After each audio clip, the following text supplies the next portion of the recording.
Warhammer 3 is finally here there, ladies and gentlemen. I've been playing it for a little while now. Been having a bit fun, honestly. Just to say, with the thumbnail that I have, you all thought that I was gonna make this a bad review, but no, this video game is actually pretty good. But it has a little bit of tinkering, a bit of problems that I do want to address for a little bit. So yeah, let's get over that. Well, first we'll go with the pros here. I'm just gonna make this a little bit of a quick review if you guys want. But yeah, Warhammer 3 has, I believe they have a prologue campaign now. I did not play it because I already know how to play it, but I've heard from many other people that they included a prologue campaign. They teach you everything. It's very smooth, it's very worthwhile whenever it comes to like like tutorials and such, like how to play the game, and it gives you like step-to-step like instructions basically, which is pretty cool to say the least.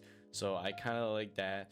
I wanted like a regular tutorial, but I think the prologue here, what they give you, is pretty good, so I'm grateful for that. And then next thing, the factions. Holy shoot, the factions are very unique, from custom matches to also with the campaign as well, because of the fact that they have different units. Well, except for the like what's it called, Demons of Chaos, and then Quorum, they have like similar demons, or I mean, Demons of Chaos is basically all like all the other like chaos demons, or just all the other like regular evil factions, just like mosh together basically. It's not really unique, but I heard on the campaign you can actually customize your lords, which is pretty cool, your demon lord. So I'm very thoughtful for that, so that's another thing. So one of them was basically the factions feel very unique, and then what's it called, the Demons of Chaos, you can customize the lord, which is pretty amazing. That's what I like to see majority of the time. And also the mechanics with the campaign, even though I wanted to play the regular campaign without any of the story, this was actually pretty cool. I was playing as the Grand Cathay faction, and I played as the Quorum for a little bit, and they feel very like unique. They don't feel like the same, so like you have to do different approaches from each of these factions, because of the fact they have different kind of goals and objectives and the ways to get there.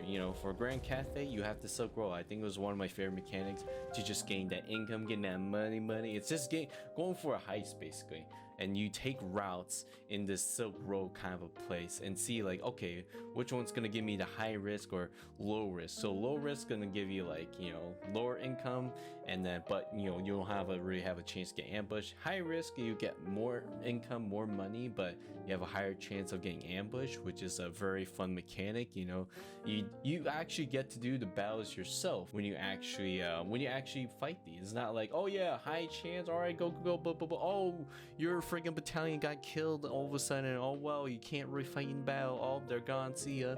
You can actually control them and actually be able to fight. It's either ambush, it's either decisions to bring in more recruits, recruit mercenaries, which is amazing. To the fact, I did not understand that, but it was amazing, and basically like you can have a choice of basically like sacrifice your cargo or your men to have these ogre mercenaries like devour you basically, and then you can just move on freely. So that's very cool, and there's just a lot of things from Grand Cathay that's very cool. And also with these like portals, if you are part of one of these factions, basically you get to be in part of like just going to these like chaos realms and try and get a heart of a chaos demon or chaos demon prince. I think that's what they're called.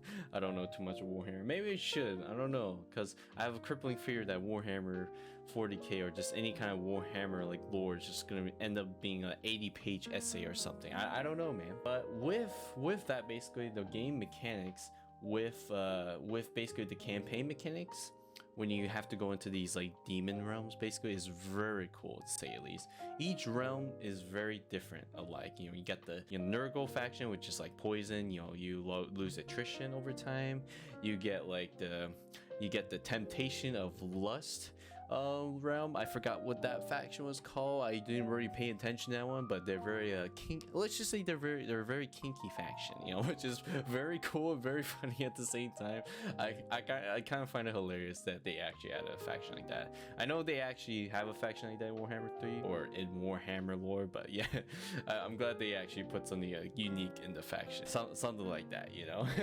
And with that faction, like when you go into their realm, you actually need to deal with, you know, temptation basically, which is very cool. Like basically they offer you like thousands of millions of freaking coins for you to like leave out of there, you can never return basically, and then the deeper you go in, the more temptation you get basically, which is very cool. And then I'm not sure about the other factions with the Corn faction and along with the other, I don't know what the other faction was, like the Bird Devil faction. I'm gonna get these wrong, I'm so sorry you guys. I haven't really played too much the other factions, but I've been playing a lot with the with the Cathay and Corn.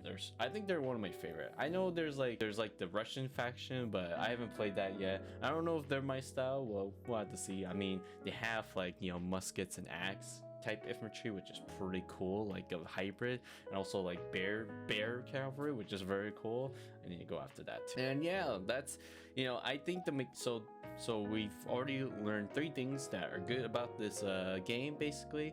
We got the prologue like tutorial, really good for beginners. We got a variety of factions that have different mechanics actually, which is really good. And also the campaign mechanics, when you actually have to play the campaign and the missions, they're very fun to do and worthwhile basically, you know. And I think those are the pretty good pros right now. You know, I do kind of, you know, like the new units. The new units feel very unique. They feel, some of them, you know, they feel a little bit like a little bit the same, but not too much though, honestly. You know, some of them were brought from Warhammer 2, Warhammer 1, but I don't really care because they are going to bring in the Mortal Empires, I believe, which is going to add in all of the games combined, and we're going to have a worldwide war. Wait, isn't that just World War? Oh frick. But yeah, anyway, so I think those are my pros so far. The only cons that I would think about this game right now is basically the frame rates. It's not very smooth. If you're not really having a good PC. I mean, even though I have a like decent PC like that runs a lot of good games here, like I have to like put them like all the way down to low quality because of the fact that they do tend to I do tend to like, you know, lag a lot if I do like higher quality like graphics. So keep that in mind, you guys, about this game, that if you don't really have a good PC, it's gonna struggle. I mean, they're gonna probably update it soon. We'll just have to see. I really hope they do. For unlike Warhammer 3, Warhammer 2 actually runs smoother. So that's for you guys to know about. And the other con would also be like, as much as the factions feel very unique with each other, they do not have a lot of units. That's what I found with some of the other factions. Like, it was not like they didn't really have a variety. I know it's because like they're trying to make it like, okay, this one has more melee units, more specific for that one. They have more missile units for specific for that. Even then, like I believe also with like, you know, with Grand Cathay, they have unique units, but they don't have a lot of them to start off with, honestly. You know, only the missile units, you only have the bowman, the crossbow shields, which is technically the same thing. You know, you got the dragon gunners, and you also have the sniper gunners, kind of like from the Skaven faction. So I think that's basically it. Just only like when you take out the two, when you combine the crossbowmen together, like you can only get like 4 types of like, you know, missile units to use, honestly. And I feel like the missile, and I feel like Grand Cathay, you know, like should have a lot more like technological stuff. Basically, they should honestly have more either melee units and more like missile units, because I feel like that's who they are. They like just like to siege with like this grand technology, just they just like to pummel people with missiles, which I like. So I just don't really know. It's not a bad thing, but that's one of the cons. That's another con that I would see that I would want more. I know they might have DLCs and expansions for that, but I just really hope that they had like more, what's it called, like units for them basically. So yeah, I think those are the pros and cons for Warhammer 3 so far. Cons don't really outweigh as much as you know, the pros this time, honestly. I mean, for Warhammer 2, yeah, I felt like Warhammer 2, like they had a bit more cons than pros at the start, and then they kind of developed that, they kind of built that up to like better like stuff. But Warhammer 3, I think it's a good start right now, basically, honestly. If you guys are looking for a new game, if you guys are, you know, out there, if you guys have a decent PC, unlike me, then I would definitely go for this one. Honestly, this is a pretty good game. You know, it's worth honestly, it's worth 60 bucks. If you guys have never played the RTS game before, if you have played, maybe wait for a sale. But if you guys are looking for a RTS game to go for, if you guys are certain you guys want to play RTS game, then Warhammer 3, I would suggest getting it. You know, if you do have the means and the income to do so. But if you guys do not, if you guys are not certain to play RTS game, then don't get this game until it's on sale, honestly. But I mean, I think I say that for every game, honestly. Like, get it on sale, because, you know, 60 bucks for a game, like, for any, even though it's a good game, I really feel like you know, it's worth like waiting until you like wait for a sale, honestly. So that's my take on Warhammer 3, you guys. Hope you guys enjoyed the video. Make sure you guys like, subscribe, and comment down below of what other reviews I should go for. I think I want to go for some Warhammer 40k games. I heard there was some, I heard there was a 40k game like very similar towards Empire Wars, so I'm gonna be checking that out, because I think I have this crippling fear that I'm gonna get addicted to Warhammer, like any Warhammer kind of stuff so far. So that's gonna be fun. But yes, hope you guys enjoyed the video, and I'll see you guys next time. Also, I do stream on twitch.tv/jkstrategist, so if you guys want to check me there. I stream every Thursdays and Saturdays. Thursdays from 2 p.m. to whatever time, basically, and then also with Saturdays from 8 p.m. to 11 p.m. here, chat. So don't miss out, you guys. I'll see you guys later. You have a good day. For the Republic. See ya.